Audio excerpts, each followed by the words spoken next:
Economic development and economic growth. আজকে আমরা দেখব ইকোনমিক ডেভেলপমেন্টের কিছু ফ্যাক্টরস, অর্থাৎ ফ্যাক্টরস মানে যে বিষয়গুলো ইনফ্লুয়েন্স করে, অর্থাৎ প্রভাব সৃষ্টি করে ইকোনমিক ডেভেলপমেন্টের ওপর। এইরকম কিছু ফ্যাক্টরস আমরা দেখব। এই ফ্যাক্টরসগুলোকে দুরকম ভাগে ভাগ করা হয়। একটা হচ্ছে ইকোনমিক ফ্যাক্টরস, আর কিছু নন ইকোনমিক ফ্যাক্টরস, যেগুলো সরাসরি অর্থনৈতিক বিষয়ের সঙ্গে জড়িত, সেগুলো ইকোনমিক ফ্যাক্টরস। আর নন ইকোনমিক ফ্যাক্টরস যেগুলো সরাসরি অর্থনৈতিক বিষয় এর সঙ্গে জড়িত নয়, অন্যান্য বিষয়, সেই রকম কিছু। তো প্রথমে আমরা economic factors of economic development. এক নম্বরে আমরা পাই ইকোনমিক অর্গানাইজেশন, অর্থাৎ এই ইকোনমিক ডেভেলপমেন্টে প্রভাব বিস্তারকারী একটা বিষয় হচ্ছে ইকোনমিক অর্গানাইজেশন। এটা গভর্নমেন্ট অর্গানাইজেশন হতে পারে বা প্রাইভেট অর্গানাইজেশন হতে পারে। এই সমস্ত অর্গানাইজেশন যেগুলো প্রোডাকশন করে, অর্থাৎ উৎপাদনের সঙ্গে জড়িত অর্গানাইজেশন, সেই অর্গানাইজেশনগুলো কতটা কি প্রোডাকশন করছে, কত ভালোভাবে প্রোডাকশন করছে, কতখানি ইনপুট ব্যবহার করে কতখানি আউটপুট উৎপাদন করছে, এই সমস্ত বিষয়গুলো পড়ে ইকোনমিক অর্গানাইজেশনের মধ্যে। নেক্সট হচ্ছে population growth. Population is the source of labour force. সেজন্য পপুলেশন গ্রোথ যদি হয় তাহলে আমরা লেবারের গ্রোথটাও পাই। তাহলে এটাও একটা ইকোনমিক ফ্যাক্টরের মধ্যে পড়ছে। ন্যাচারাল রিসোর্স, কোনো কান্ট্রির ন্যাচারাল রিসোর্স যত বেশি, সেই কান্ট্রির ডিপেন্ডেন্সি অন আদার্স, অন্য কান্ট্রির উপর ডিপেন্ডেন্সিটা তত কম। কারণ সেই দেশের নিজস্ব ন্যাচারাল রিসোর্স যদি থাকে, যেমন কোল, পেট্রোলিয়াম এটসেট্রা, এবং আরও অন্যান্য, ক্লাইমেটও একটা ন্যাচারাল রিসোর্স, ভালো আবহাওয়া। তো এগুলো হচ্ছে প্রাকৃতিক সম্পদ যা আমাদের প্রোডাকশনে দরকার হয়। Next capital accumulation. Capital accumulation যদি আমাদের অর্থনৈতিক সিস্টেম এরকম হয় যে যেখানে আমরা ক্যাপিটাল ইনভেস্ট করছি, সেই ইনভেস্টেড ক্যাপিটাল ইনক্রিজ হয়, ক্যাপিটাল অ্যাকুমুলেশন হয়, ক্যাপিটাল ফর্মেশন হয়, তাহলে আমাদের ইকোনমিক ডেভেলপমেন্ট হবে। তো আমাদের স্ট্রাকচারটা সেরকম জরুরি, তাহলে ক্যাপিটাল থেকে ক্যাপিটাল তৈরি হবে। অর্থাৎ ব্যাংকিং সিস্টেম, ইন্ডাস্ট্রিয়াল সিস্টেম, এই সমস্ত কিছু মিলে এই ক্যাপিটাল ফর্মেশন তৈরি করে। উৎপাদনে যে ক্যাপিটাল ব্যবহার করা হয়, সেই ক্যাপিটাল ইনক্রিজ করতে থাকে, এটাকেই ক্যাপিটাল অ্যাকুমুলেশন বলা হয়। স্পেশালাইজেশন, কিছু কিছু বিষয়ে স্পেশালাইজেশন, অর্থাৎ প্রোডাকশনের বিষয়ে division of labour and large scale production, অর্থাৎ স্মল ফার্মের কথা বলা হচ্ছে না, এখানে প্রোডাকশন হতে হবে লার্জ স্কেল। যেমন একটা স্টিল ইন্ডাস্ট্রি, কটন ইন্ডাস্ট্রি, এই সমস্ত ইন্ডাস্ট্রিগুলো বড় বড় ইন্ডাস্ট্রি। তো এইরকম লার্জ স্কেল প্রোডাকশন হতে হবে। স্পেশালাইজেশন হতে হবে, অর্থাৎ পার্টিকুলার কিছুতে স্পেশালাইজেশন হবে। এটা আমরা ইন্টারন্যাশনাল ট্রেডের থিওরিতে আরও ভালোভাবে বুঝতে পারবো। স্পেশালাইজেশন, ফর এক্সাম্পল, যদি ইন্ডিয়া কটন প্রোডাকশানে স্পেশালাইজেশন লাভ করে, তাহলে অন্য কান্ট্রিকে সে এক্সপোর্ট করতে পারবে। এক্সপোর্ট করলে কি হবে না, আমাদের অর্থনৈতিক বৃদ্ধি হবে। ডিভিশন অফ লেবার, অর্থাৎ লেবার আর ডিভাইড ইন্টু ফিউ ক্যাটাগরিজ, অর্থাৎ লেবার ডিভাইডেড হবে ফিউ ক্যাটাগরিজ। তার মানে ডিফারেন্ট প্রোডাকশনের ক্ষেত্রে বা ডিফারেন্ট স্টেজ অফ প্রোডাকশনে different types of labour use হবে, অর্থাৎ স্পেশালাইজেশন অফ লেবার হবে। পার্টিকুলার একটা কাজের জন্য কিছু লেবার, পার্টিকুলার আর একটা কাজের জন্য কিছু লেবার, অর্থাৎ এখানে স্কিলটা বাড়বে। একই লেবার সমস্ত কাজ করবে এমনটা হলে স্কিলটা কম হবে। তো এরকম ডিভিশন হবে। Next, efficiency in factor use.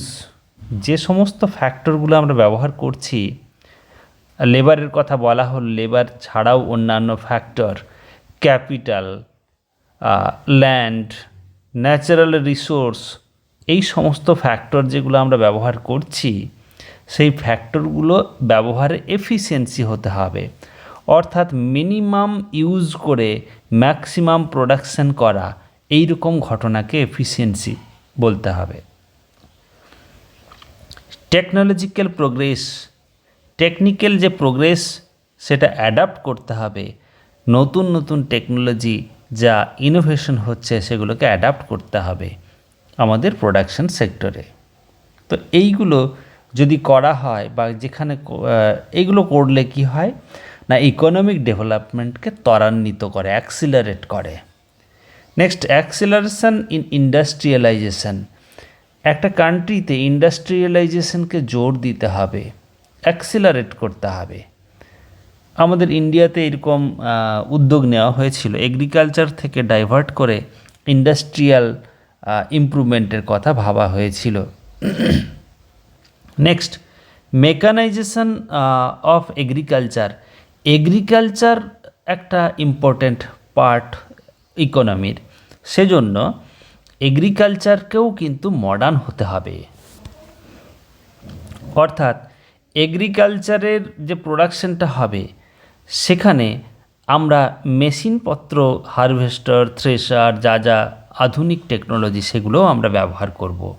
তাহলে এই সমস্ত বিষয়গুলো হচ্ছে ইকোনমিক ফ্যাক্টরস কি না অর্থনৈতিক উন্নয়নের ক্ষেত্রে অর্থনৈতিক উন্নয়নকে প্রভাব বিস্তার করে। এবার কিছু নন ইকোনমিক ফ্যাক্টরস আমরা উল্লেখ করতে পারি। ডেভেলপমেন্টাল সোশ্যাল অ্যাটিটিউড, অর্থাৎ আমাদের সোশ্যাল অ্যাটিটিউডটা যদি ডেভেলপমেন্টাল হয়। আমাদের অনেক সময় কি হয় না, অনেক সময় আমাদের ট্র্যাডিশনাল সিস্টেমে বিলিভ করি, সেই চিন্তাভাবনা নিয়ে চলি। অর্থাৎ সোসাইটির মানুষ ট্র্যাডিশনাল সিস্টেম, রিলিজিয়াস সিস্টেম ওখান থেকে বেরিয়ে আসতে পারে না, যেগুলো কিন্তু অর্থনৈতিক উন্নয়নে বাধা হয়ে দাঁড়ায়। সেজন্য এই সোশ্যাল অ্যাটিটিউডটা চেঞ্জ দরকার। যদি সোশ্যাল অ্যাটিটিউড চেঞ্জ হয় সোসাইটির, তাহলে ইকোনমিক ডেভেলপমেন্ট অ্যাক্সিলারেট হবে। এন্টারপ্রেনারশিপ, অর্থাৎ সোসাইটির মধ্য থেকে এন্টারপ্রেনারশিপ বা অর্গানাইজার তারা উদ্যোগ নেবে, উদ্যোক্তা। অর্থাৎ ল্যান্ড, লেবার, ক্যাপিটাল সব আমাদের আছে, কিন্তু সঠিক এন্টারপ্রেনার না হলে এইগুলোকে একত্রিত করে উদ্যোগ নেওয়ার লোকের অভাব। অর্থাৎ সঠিক এন্টারপ্রেনার যদি থাকে দেশে, তাহলে সেটাও ইকোনমিক ডেভেলপমেন্টকে মুভ করতে সাহায্য করবে। দ্য পলিটিক্যাল এনভায়রনমেন্ট স্টেবিলিটি, অর্থাৎ কান্ট্রির পলিটিক্যাল সিচুয়েশন যদি স্টেবল হয়, তাহলে সেই কান্ট্রির উন্নয়ন হবে। যে সময় আনস্টেবল হবে, সে সময় উন্নয়ন ত্বরান্বিত হবে না, কমে যাবে। এগুলো রাজনৈতিক অস্থিরতা দেশের মধ্যে কি করে, উন্নয়নকে বাধা সৃষ্টি করে। তাই এইগুলো স্টেবিলিটি হলে কি হবে, স্টেবল পলিটিক্যাল সিচুয়েশন হলে অর্থনৈতিক উন্নয়ন ত্বরান্বিত হয়। Governance, role of the state, অর্থাৎ সরকারি প্রচেষ্টা। এটা একটা মারাত্মক বিষয় বা মোস্ট ইম্পর্ট্যান্ট একটা বিষয়, যে সরকারের যদি প্রচেষ্টা থাকে উন্নয়নের ক্ষেত্রে, সরকারের যদি সদিচ্ছা থাকে, সঠিক গভর্নেন্স যদি হয়, তাহলে অর্থনৈতিক উন্নয়ন ত্বরান্বিত হবে। এই অর্থনৈতিক উন্নয়নের যে ফ্যাক্টরগুলো আমরা দেখলাম, এই ফ্যাক্টরগুলোকে নিয়েই আমরা কিন্তু অন্যরকমভাবে একটু মডিফাই করে আমরা আন্ডার ডেভেলপড ইকোনমির, অর্থাৎ আন্ডার ডেভেলপড ইকোনমির ক্ষেত্রে যে ফিচার্স বা ক্যারেক্টারিস্টিক্স সেগুলো আমরা উল্লেখ করতে পারবো। অর্থাৎ এখানে আমরা দেখলাম অর্থনৈতিক উন্নয়নের কী কী ফ্যাক্টর, কী প্রভাব রয়েছে, সেই প্রভাবকগুলো আমরা এখানে উল্লেখ করলাম, কিন্তু এই প্রভাবকগুলোকে একটু মডিফাই করলেই আমরা আরেকটা প্রশ্নের উত্তর দিতে পারবো। সেটা হচ্ছে আন্ডার ডেভেলপড ইকোনমির বৈশিষ্ট্য কী, অর্থাৎ ফিচার্স বা characteristics of under developed economy. Under developed ইকোনমির বৈশিষ্ট্য হচ্ছে সেখানে সোশ্যাল অ্যাটিটিউড নেগেটিভ, সেখানে স্টেবিলিটি নেগেটিভ, রাজনৈতিক অস্থিরতা রয়েছে, স্টেবিলিটি নেই, এইরকমভাবে সেখানে ব্যাংকিং সিস্টেম ব্যাহত হয়েছে, সেখানে ইকোনমিক অর্গানাইজেশন ঠিকঠাক নেই, পপুলেশন গ্রোথ হয় অত্যধিক অথবা খুব কম, এরকম ব্যাপার, ন্যাচারাল রিসোর্স সেখানে ভালো নেই। এইগুলো হচ্ছে আন্ডার ডেভেলপড ইকোনমির বৈশিষ্ট্য। এইরকমভাবে আমরা কিন্তু বিষয়টাকে ভাবতে পারি। তো এই পর্যন্ত, থ্যাংক ইউ।